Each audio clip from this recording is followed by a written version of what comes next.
Hello, you're watching Proactive. Joining me is Will Holland, Chief Executive of Europa Oil and Gas. Will, good to speak with you this morning. And you've announced that you've increased the estimate of exploration potential offshore Equatorial Guinea, and it seems pretty significant. Yes, Stephen, it's very good to be back. I think we've been a very positive update this morning. We've been busy working through the data that we acquired when we farmed into this license, when we acquired our interest in Antler.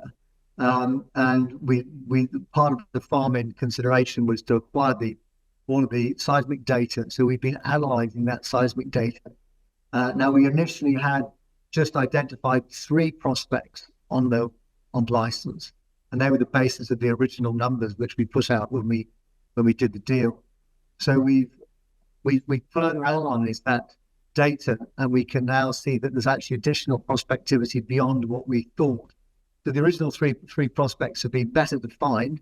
We understand them better, and we've also analysed the well that was drilled on the block, which has provided us with some very compelling data actually, which has reduced the risk around the Barracuda prospect, because we already know we found gas there.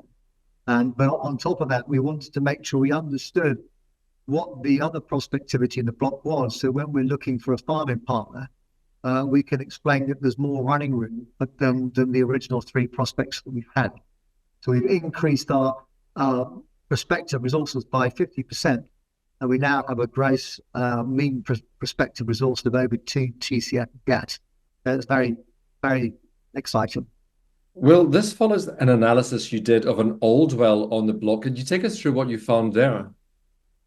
Yeah, that's right. So there was a well drilled on the block in 2007 by Noble Energy, which was recorded as being a dry well. So we took the data from that, we analysed that data, and the petrophysical work that was conducted clearly indicates that there is actually hydrocarbons in the top of that section.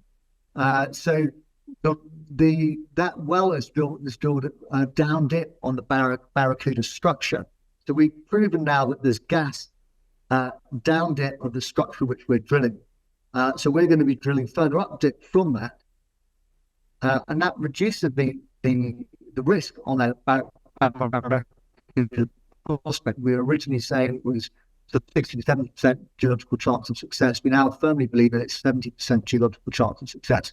So again, this is going to be something which a farming partner will look at, will be very pleased to see that, because it reduces the risk further. It makes the block even more attractive. So as you said, an additional 716 billion cubic feet. Take us through the steps as we're moving now, because you've completed this stage of technical work. You're loading that data onto the system. And I presume that will then be available to prospective farming partners. Yes, that's right. So we're now in a position where we can start actually inviting companies who could farm into the block and carry us through an exploration well on Barracuda. And we're doing this in a very focused way, because there are companies which we would like to get on the license and partner with us on this license. So we're targeting those companies. Some of which have already approached us before we even started this process. So we're starting the process now. We're loading all of the data, all of the analysis that we've done to date into the data room, and we're inviting a select group of companies to review the data with a view for them to make us offers for a farming well. And you'd want them to farm in on the entire block, but the immediate focus would obviously be on that first well at Barracuda. That's right. So we're offering interest in the entire EGO8 block, but the consideration for that interest would be a full carry on an exploration well on the Barracuda prospect, which is an 800 BCF prospect. So it's the largest prospect on the license, the most compelling one on the license. But then there's plenty of running room. There's another 1.2 TCF of gas to chase after the Barracuda prospect. In the meantime, will you be identifying a rig for the Barracuda prospect?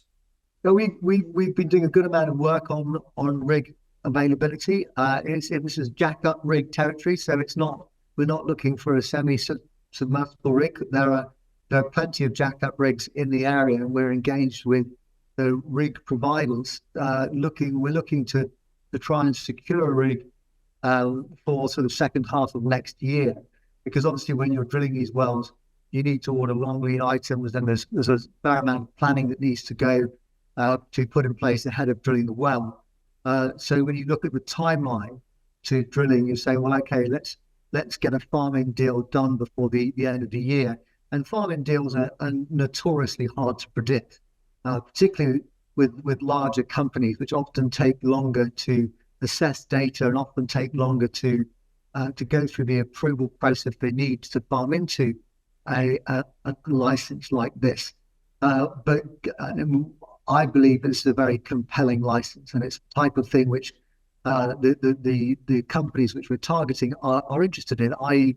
it's near field exploration. It's very close to the existing Alain prospect. Alain field to the south of us, only 9 kilometers away from us. Our prospects are lookalikes to the Alain field. Same strata, same type of play, or same play. So it should be the same gas. It should be easy to process through the existing infrastructure and easy to get onto a market. And our initial scoping work that we've done indicates that the discovery of 90 BCF of gas, which is over 15 million barrels of oil equivalent, would be commercially viable and could be tied back to the Alain field. And obviously we've got significantly more gas. We believe that we'll have significantly more gas than that. Bill, I hope you'll keep us updated with any progress. Thank you very much for speaking with us today. Thanks, Stephen. Good to be back.